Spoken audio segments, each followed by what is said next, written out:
While we talk about the macronutrients like carbohydrates, proteins, fats, it's all boiling down now to the micronutrients. Earlier, we did not calculate so much of micronutrient intake, but all the symptoms and the conditions that we are having is definitely forcing us to look at very important nutrients like iron, calcium intake, B12, vitamin D. So these are all the micronutrients that we want to look at. We want to look at B complex nutrients like riboflavin, niacin, thiamine. We also want to look at vitamin A, vitamin C, vitamin D, and more importantly, now we are looking at certain other nutrients like zinc and selenium. So there are a whole lot of them, but specific to their immune enhancing property, we have to ought to look at vitamin C. 1 minute.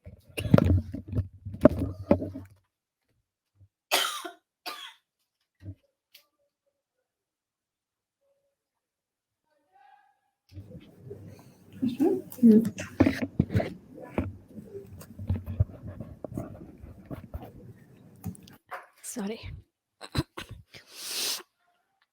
And about that. So we ought to look at vitamin C and ensure that fresh sources of vitamin C are included. So while we have amlas and guavas, if you look at the current period, we are going to get a lot of green mangoes and curry or green mangoes. So whether you want to make a drink out of it, whether you want to put it in the chutney, you want to make a pulihora out of it, you want to incorporate it in various vegetables that you're making.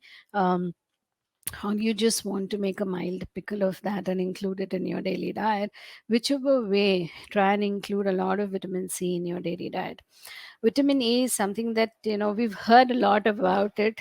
As we studied in our books, that was the first nutrient that we were exposed to, but it somehow is taking a backstage and we're losing our focus on vitamin A. Yeah, traditionally vitamin A is related to eyesight, night blindness, bite out spots, and we know that large doses of it helps in reversing and correcting these.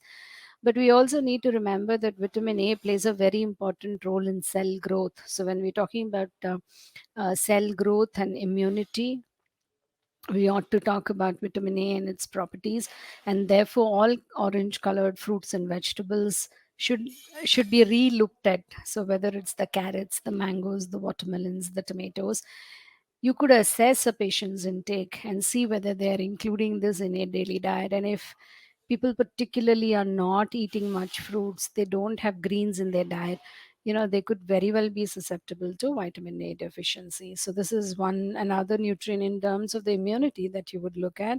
You also want to look at zinc. A lot of them have taken zinc supplementations, zinkovitz, vitamin C tablets during their peak COVID periods.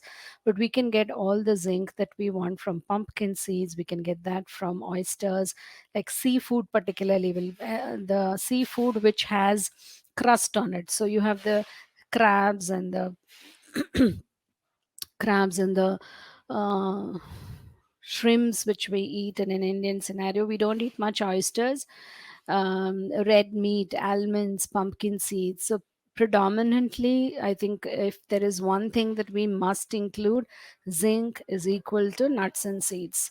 It's the same group of foods which also give us a good amount of selenium, and we see that in critical care we use some amount of selenium as a immune boosting nutrition. So if you have sunflower seeds, if you have small fish like sardines, red meat, nuts like brasinette, spinach, all of them also give you a lot of selenium. So similar foods which give you good amount of selenium. You also see this in unpolished rice, mushrooms, oats, which will have a fairly good source of selenium. So having said that, how do we ensure all these nutrients come into our diet on a daily basis? See whether your patients are having a multicolored diet, which not only gives you the vitamins and minerals, but it gives you a whole lot of phytochemicals which will act as antioxidants and quench all the free radicals, which will contribute to inflammation over a long period of time. We all have moved away from the traditional pyramid method of explaining the diversity of diet that needs to be brought in, both in terms of quantity and quality, and have moved to using the plate method, which is far more relatable. So I just put up a plate of Indian food, which, you know, versus the regular thali that we eat. The regular thali has lot more quantity of rice, and here you see the quantity of rice has come down, and two different vegetables and dal has been depicted. So it's indeed a fine balance, and we indeed a fine balance, and we really need to find that balance by closely looking at it.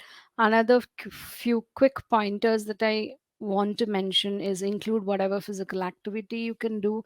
Preferably everything is virtual, so the fitness experts, the yoga experts can all be streamed into your living room.